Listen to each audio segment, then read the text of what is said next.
The Writers Guild of America is on strike. Writers Guild. Writers strike. Writers Guild of America strikes. The Writers strike. The Writers strike. The Writers Guild of America. Hi, I'm Sarah. I'm a teen filmmaker, and the Writers and Actors strike is very important to me. Overnight, America's entertainment industry thrown into more turmoil. Movie and TV production grinding to a halt. This will impact late night shows like Jimmy Fallon or Saturday Night Live, which are expected to go dark today. I want to go into the film industry, so it's very important what happens and how it affects people's pay and the way they live their lives. Because even though it doesn't necessarily affect me right now, it will affect me in the future and how I'm able to survive and go through the industry.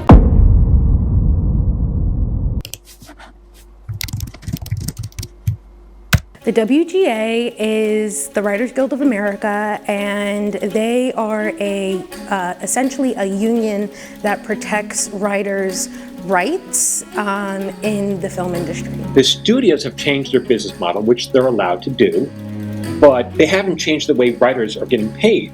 We're also asking for an increase in health coverage and pension plans and fair pay and care, essentially. The WGA is trying to put protections into our contract for writers so that we can get a guaranteed number of weeks of pay at a minimum that allows us to live and work in Los Angeles. Writers don't get any residuals.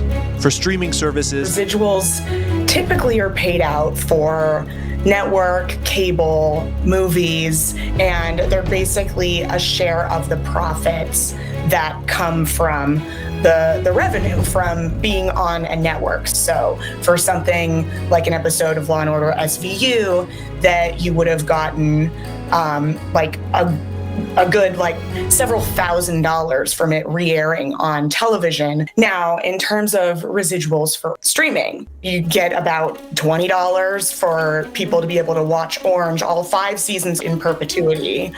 And that's a pretty big discrepancy. We're striking right now for better pay, for better residuals, to guarantee the future of our career and not have it be sort of pushed out. No one questions someone in IT or a doctor or any kind of lawyer why they should be making a certain amount of money. But it's like when it comes to creativity, they always want to undermine the value of it. All want to be making television shows. We just want to be paid fairly by the studios for doing it. A yes vote is not a vote to strike. It just means that we give the National Board the power to strike if the AMPTP does not give our members the essential contract improvements that they need. It is simply a tool in our arsenal. The higher the turnout and the higher the percentage of yes votes, the more leverage we have to get a fair contract for all of our members. Our SAG-AFTRA representatives need our power and our voice in the negotiating room with them.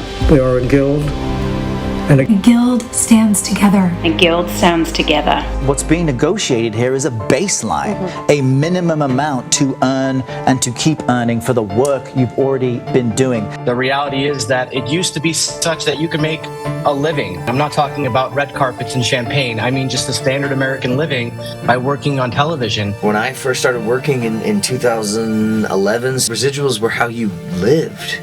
Yes, you made money when you worked on the show, and then you were able to save a little bit and maybe pay your rent, but 6 months down the road, you get another check out of the blue. I have friends who've worked on Marvel who have 3 side gigs. People think if you're in a big movie or a TV show that all of a sudden you're a millionaire. That's not the case. 86% of our members cannot meet the $26,500 a year threshold to get their medical benefits. In SAG-AFTRA, they're fighting for having their likeness scanned for use in perpetuity. They could basically 3D scan that person and use their likeness forever for $100. And it sounds drastic, but what's happening is they've already started to do it with background.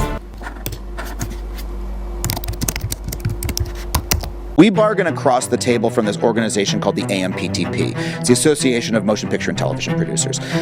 This is essentially like a cartel and an outsourcing organization that all of the big companies outsource all their labor negotiations to.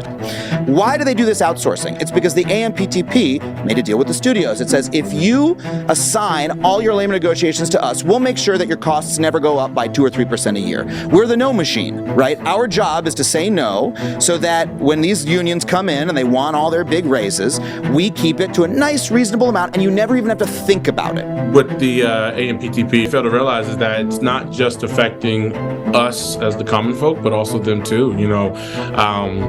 A lot of people don't know is that, when it comes to making a movie, it's not everything is coming out of the studio themselves' pockets. There's a lot of investors, there's a lot of people wanting a return for their money, and when things are just sitting, it's gonna sit but so long, right? So up front, actors like myself, who are not in the 1%, a lot of us are struggling up front at first, but what happens is on the back end is investors are going to be like, well, if this is not going to be going here, then we're going to pull out. Streamers don't want to reveal their numbers. Everything you buy or download from one of the streaming services has, a 900-page user agreement with all of the data that they're going to harvest, and they have it sitting there, and they're telling us that they don't have that data. The people running the production studios and companies, they're naturally greedy. Speaking of content, we're in the midst of a writer's strike, and very likely it would seem to have a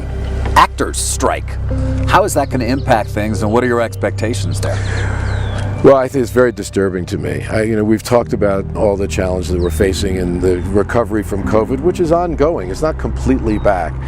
This is the worst time in the world to add to that disruption. I understand any labor organization's desire to work on the behalf of its members to get the most compensation, to be compensated fairly based on the value that they deliver. There's a level of expectation that they have that is just not realistic, and they are adding to a set of challenges that this business is already facing that is, quite frankly, very disruptive. The gravity of this move is not lost on me or our negotiating committee or our board members who have voted unanimously to proceed with a strike. We are being victimized by a very greedy entity. I cannot believe it, quite frankly. How far apart we are on so many things. How they plead poverty, that they're losing money left and right when giving hundreds of millions of dollars to their CEOs. We're not going to keep doing incremental changes on a contract that no longer honors what is happening right now with this business model that was foisted upon us. What are we doing? Moving around furniture on the Titanic? It's crazy. So the jig is up, AMPTP. We stand tall. You have to wake up and smell the coffee. We are labor, and we stand tall, and we demand respect and to be honored for our contribution. You may have heard of the writer's strike, right? Well, have a seat, grab a snack, because for a 2023 2-for-1 special, you're getting an actor's strike as well. The actors and writers unions are striking simultaneously for the first time in more than 60 years. The union that represents all actors and performers in Hollywood announced that they would be going on strike against all major film and television studios. We have the privilege of experience and time behind us to look back and say, does this actually work for us? Just because it is a system that we've used and we're used to doesn't mean that it serves all of us. We will continue to find ourselves in a cycle where we're constantly having to beg for living wages, to beg to survive. None of that changes if we do not apply the changes and the lessons that we are learning from this current situation. If we can just remember that we are humans making these stories, putting together these productions. These are humans who also have to go home and feed their children and their dogs and live a life.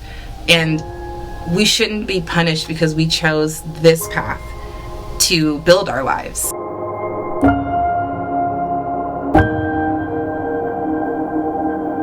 They are going back apparently next week, and it's hopeful. I mean, anytime you're actually sitting at the table, something can happen. If you're not talking, nothing can happen. Overnight, the writers' strike reaching its final act.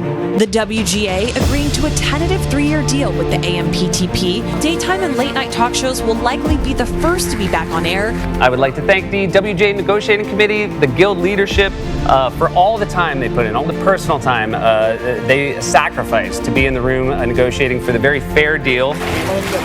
Actors get the contracts they deserve to. You have the writers, but you need the actors to have your favorite shows and movies come back. So the Actors Guild, they haven't even started negotiations with the studios and streamers. They're hoping to see that this week, and they want the same issues. The writers reaching a deal, Hollywood is one step closer to being back in action.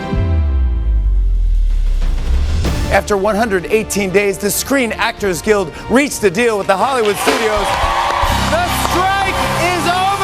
Last night, union leaders voted unanimously in favor of a tentative deal, which they are calling a major victory. It includes the largest minimum wage increase in 40 years, a new residual structure for streaming, and for the very first time, AI protections for members. So far, it's been a very, very strong chorus of excitement and approval. I found it very important to document what's happening here and now because it probably will happen in the future. So I made this documentary to show what it means to hold for action.